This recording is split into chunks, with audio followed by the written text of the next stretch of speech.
I didn't think I was gonna make a YouTube video off this, but it's a sad day out here, bro. It's a sad day. Really sad day out here for us Oklahoma fans, man. Yeah, I know I was just getting into it.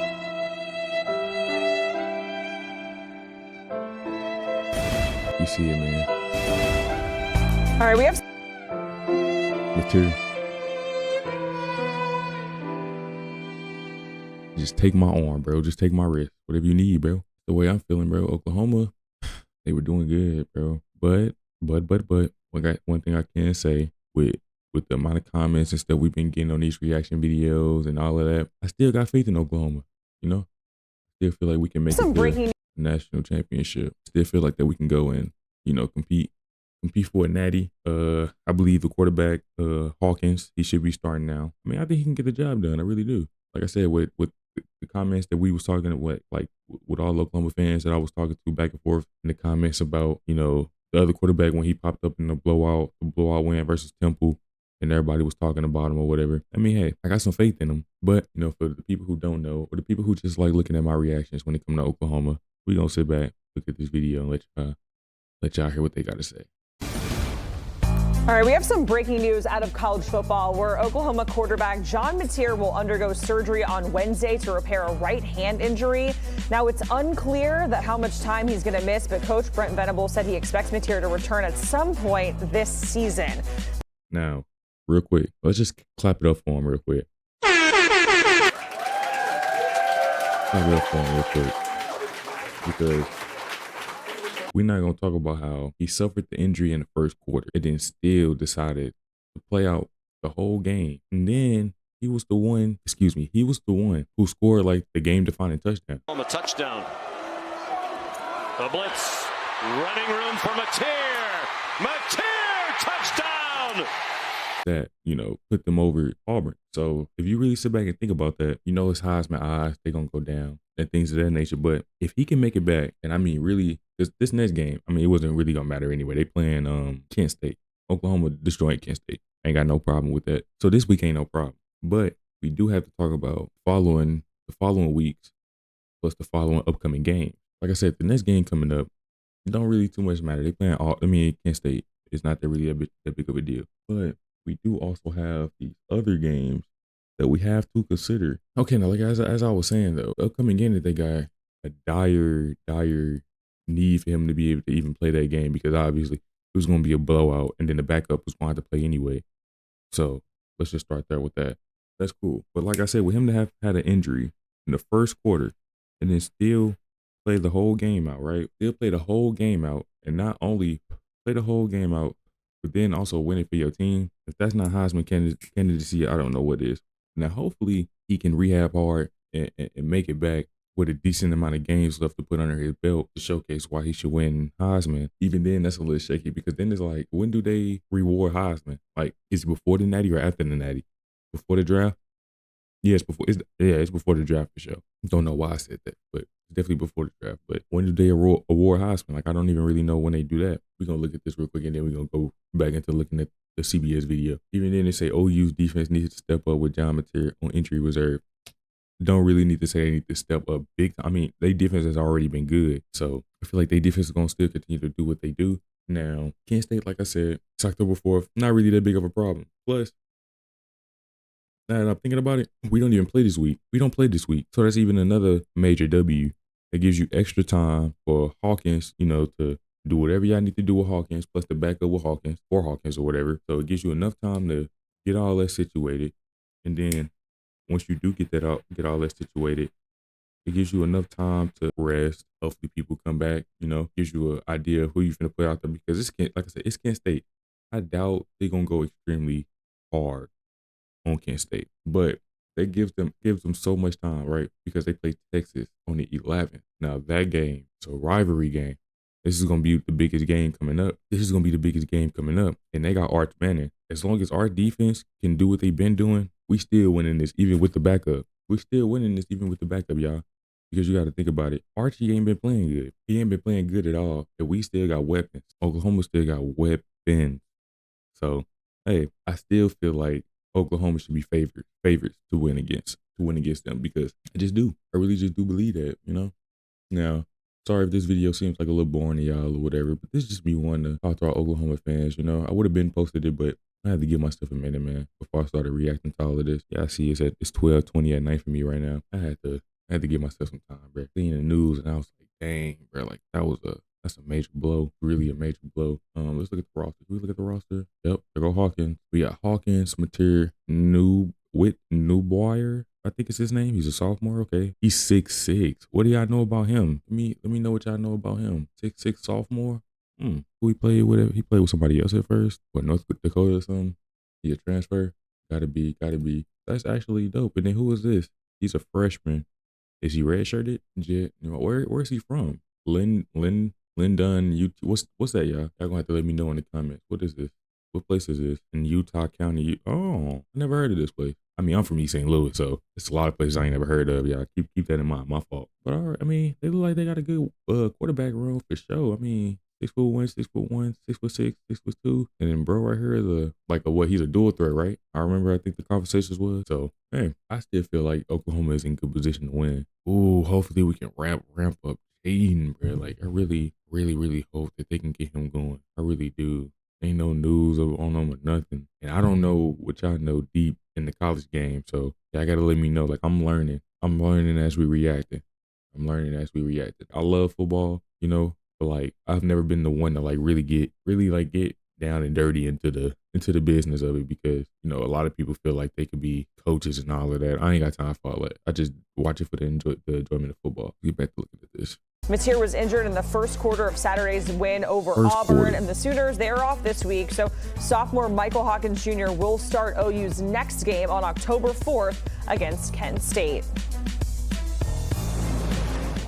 All right, we want to welcome in Josh Calloway here on HQ, our OU 247 sports reporter. So, Josh, what are you hearing about this injury for John MATEER, where now he's going to have surgery for it? What are you hearing? It's so random. Yeah, obviously just devastating news for Oklahoma here. Off to a great start to the season, 4-0, and John MATEER been obviously a huge part of that. Certainly right at the top of the Heisman conversation through the first month of the season. Hurt his throwing hand in the first quarter against Auburn on Saturday. It was a thumb injury, obviously on that right throwing hand. He played through it in that game, which can kind of explain a little bit of why he was a little bit of a slow start in that game, had a much better second half, found a way to get the Sooners over that hump and obviously get that big win. But after coming back at it, looking at it, seeing how it bounced back the last couple of days, Oklahoma has decided we need to go ahead and get surgery on this, which is going to obviously sideline him for a little bit of time. I mean, like you said, the expectation is he'll be back this season, but obviously it's going to take 2-3 weeks, I would think at least, before John MATEER can get back out there. So for Oklahoma, it's a huge blow, obviously. I mean, the offensive turnaround from a year ago, the biggest reason for that is what John MATEER has done so far. He's been so impactful, obviously, in the past. Like, look at this. Like on ESPN, they got a to be determined or announced or whatever on there. But like, this is crazy. Conbo, neutral site. What game is going to be at a neutral site? I don't see which one they got. I don't see a game highlighted. Unless you're talking about this rivalry game. But still, I feel like the schedule, like hopefully, if we can get him back around November 1st, that'd be dope. Like if he could play these last 4, because I feel like we can stop South Carolina. That ain't a problem. I feel like we can stop Ole Miss. That ain't a problem. We just talked about Texas. These 4, I'm not saying that we can't stop them. I'm not saying that. I feel like it'd be better if we were at full power, especially at Tennessee, at Alabama. Come on. But what he's done with his legs, and he's also the leader of this team. He's the face of the team and the squad right now, and has been a huge part of the success in the early part of the season. So for Oklahoma, they have to turn to Michael Hawkins now, who did play a little bit last year, had a few starts in place of Jackson Arnold last season, so he has some experience, but is still a relatively raw player. Obviously, doesn't have a lot of experience, but he'll get a chance to get out there, and they'll see what he can do over the next few weeks. As John MATEER is going to be out for a little bit while Oklahoma tries to weather the storm until he can get back. I know you just mentioned him, but I want to talk more about Michael Hawkins Jr., who's going to be backing up MATEER. I know you said he did get some playing time last season, but based off of what you've seen or heard being around the camp so far this season, what can you tell us about him? Yeah, well, he's an electrifying athlete. Michael Hawkins is. He can run with the best of them. And he did some nice things in his time as the starting quarterback last year. His first career start was at Auburn last year, and they won that game. He went on the road, first freshman to ever start on the road in the SEC for his first game, and they got the win. I mean, so he did some nice things last year, but there was also a reason why they went back to Jackson already. He wasn't totally ready. Obviously, they felt like they needed to make a change to go back to Jackson, but Michael Hawkins stuck it out. He stayed here, and Brent Venables and this staff have spoken very highly of the progress he has made in year two under Ben Arbuckle. That, the back in the spring, they said he'd made more progress just in spring camp than he had his entire freshman season. And a big part of that was Ben Arbuckle. So Oklahoma thinks very highly of Michael Hawkins, and he is looked at in a lot of ways by many as being kind of that next guy in line after John Mateer, whether it was next season or further down the road, whenever that may be. So obviously that timeline has now been accelerated. He's going to be tossed into the fire right away. And the good thing for him is that the timing is pretty good, for as good as it can be for this sort of thing. They have the week off, and then they have Kent State at home next weekend. But then it's the Texas game, obviously on October 11th down in Dallas. And Michael Hawkins did start that game a year ago, and it didn't go well. Obviously, Oklahoma got blown out down there in Dallas by the Longhorns last year. So they'll be looking for a much different tune this time around. But Michael Hawkins is a guy that Oklahoma believes in, but it's certainly going to take some serious adjusting on their offensive kind of game plan and what's realistic to expect with Michael Hawkins as opposed to John Mateer, who's a veteran who has been in Ben Arbuckle's offense, obviously, for a number of years now. So there's some expectation, some excitement there. It's not throwing, a backup into the fire that has no experience or anything like that. Right. It's a guy that has played and they do believe in, but he's a backup quarterback, right? I mean, it's a big step down from what they're used to with John Mateer, and a lot will be kind of put on Michael Hawkins' plate very, very quickly now going into the next couple of weeks. Yeah, because to your point, in 2 weeks, it's that Red River rivalry. So how much different is that outlook if John Mateer is not ready to go for that? Good. I think he should still be good. Well, yeah, I mean, obviously you're talking about, I think if the game were to be played this weekend, I would venture to say Oklahoma might be favored in that game against Texas, the way both teams have kind of started out the year. Now you would have to flip it, right? And that's not to disparage Michael Hawkins too much. Again, he did some nice things a year ago, but again, it's a guy that you're tossing in that is pretty unproven, doesn't have a lot of college experience, and you look at what John Mateer's done so far this year. Obviously, you're talking about the guy who's been, depending on who you ask, maybe the best quarterback in college football this year. So he is the best quarterback in college football ever. Makes things a whole lot tougher going against that Texas defense, which has been one of the best in the country through the first few weeks of the season. And you're now talking about a guy who's only has a handful of starts under his belt. Is just in his second year of college football. So, Ben Arbuckle will do everything he can to cater this offense around Hawkins. The good news is for Oklahoma is that their defense is playing obviously at an extremely high level. So it's not like you're looking for the offense. And then Oklahoma fans, let me know, will Oklahoma be getting some guys back? I mean, obviously you don't have to play some defensive guys when it comes to Kent State, like if they was questionable, things of that nature. But what about for that Texas game? Shouldn't we have like our key starters back?